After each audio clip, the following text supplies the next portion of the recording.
Hello everyone, welcome to another video from DNA Bioscience. Today we are going to discuss about a very important topic that is called VDJ recombination. I'm just trying to make it simple. So let's begin. We have already discussed the immunoglobulin structure in TCR video. So we know that immunoglobulin consists of two light chains and two heavy chains, and each of the heavy chain and light chain consists of one variable domain and one constant domain.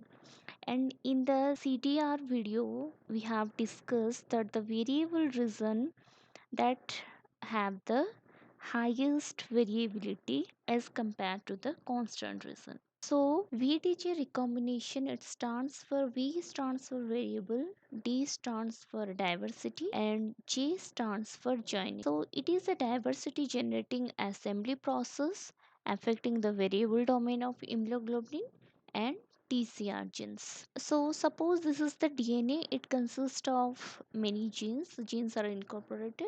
So the first gene is the V gene, and second is the D, and the third one is the J. This portion is for the variable region, and in this portion the constant region, if the immunoglobulin M is present then mu, if immunoglobulin G is present then gamma, if immunoglobulin E is present then the epsilon, and if immunoglobulin A is present then alpha. So we all know that the DNA consists of exons and introns. Exons are the coding sequences and the introns are the non-coding sequences which is going to be spliced out in the splicing process. So the VDJ, the three segments, they are present in the heavy chain, but in case of light chain the recombination is only B and J. Here the D segment is absent. So the BDJ rearrangement, it generally occurs during the maturation of the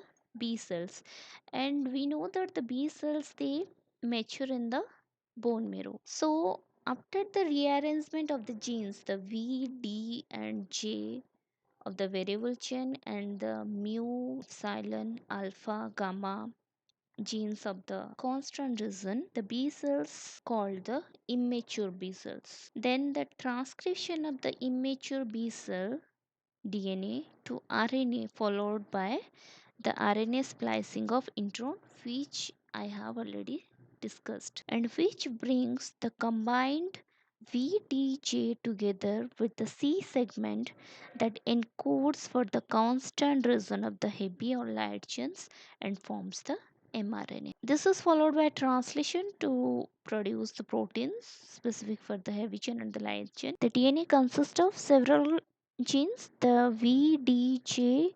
So the DNA will try to rearrange the genes until it finds an arrangement that works, that will express the gene expression, that will go to the transcription level and the translation level. Correct. So the DNA make the arrangement. So during making the arrangement, suppose arrangement of D and J. Suppose this gene D and the J. So what the DNA will do? Keep the D and J together and delete the sequence in between them. Correct.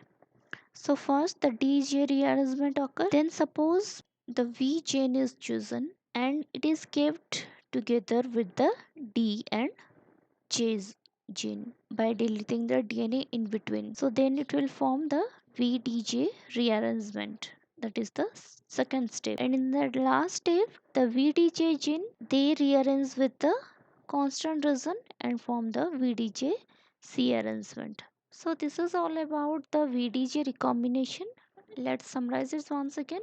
We have already discussed about the antibody structure consists of heavy chain and light chains, and each of the chains consists of the variable domain and the constant domain. So suppose this is the structure of a DNA. It consists of V gene, D gene, J gene, that is for the variable region, and mu, gamma, epsilon, alpha for the constant region. Suppose I need to make an arrangement between D and J. So definitely we will delete all the genes which are present in between the D and J, so that we can make the arrangement between the D and J. So first step is to make the arrangement between D and J. The next step is the VDJ recombination, and the last step is the VDJ with the constant reason, that is the VDJ C recombination. So these recombinations are generally occur to produce the gene expression. If the arrangement or the recombination does not works, then the gene expression will not occur and the protein synthesis and does not occur. So this is all about the VDJ recombination. In the next class, we will discuss about the mechanism, about the RSS, and about the RAG1 and RAG2 protein complex. I hope it will help you. Thank you.